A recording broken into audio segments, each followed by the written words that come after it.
Mas lumapit pa ang tinaguriang monster ship ng China sa isa nating barko sa Escoda Shoal.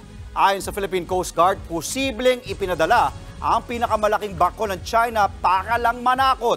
Nasa frontline ng balitang yan si JC Cosico. China Coast Guard 5901 within the vicinity waters of Sabina Shoal.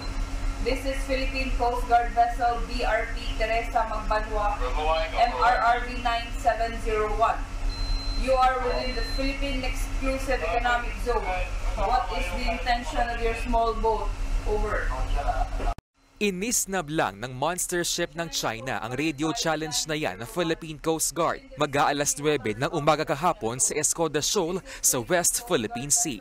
July 3 pa dumating sa Escoda Shoal ang barko ng China Coast Guard na CCG 5901 matapos umalis sa Hainan Island noong July 1. Sa ngayon, ayon sa PCG, mas lumapit na ito at nasa 800 yards na lang ang layo mula sa BRP Teresa Magbanwa, na pinakamalaking barko naman ng ating Coast Guard.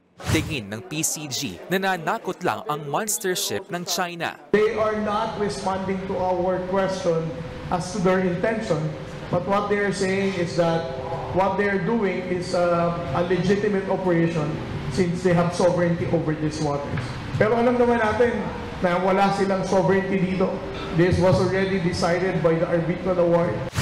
At kahit pa raw ipangalandakan ng China ang pinakamalaki nilang barko, hindi magpapatinag ang PCG para bantayan ng ating teritoryo. Ang Philippine Coast Guard will not be intimidated. We're not going to pull back and direct Teresa Magbanwa to go back to Palawan.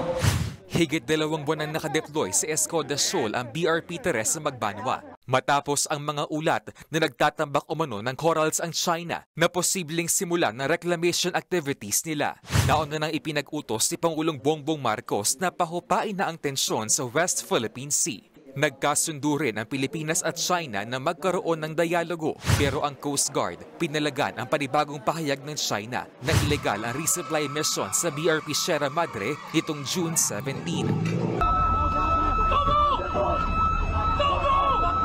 Sa naturang standoff, hinaras, pinalibutan at pinagpapalupan ng China Coast Guard ang resupply boats.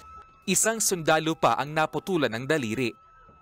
Giit ng ating Coast Guard, malaki na ang utang ng China sa Pilipinas. Kung susumahin natin kung ilan na ang dapat bayaran ng China sa atin, napakarami na. There was a collision noong December. There was also water cannoning noong nakaraang Mayo.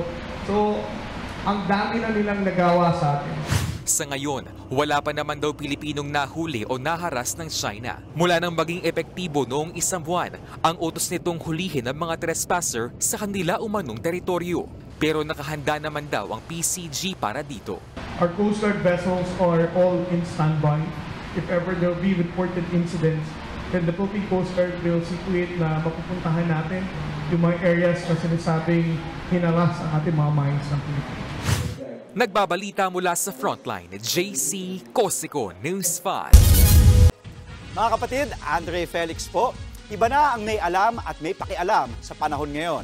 Para sa tuloy-tuloy na balitaan sa frontline kahit weekend, mag-follow at subscribe sa social media pages ng News 5.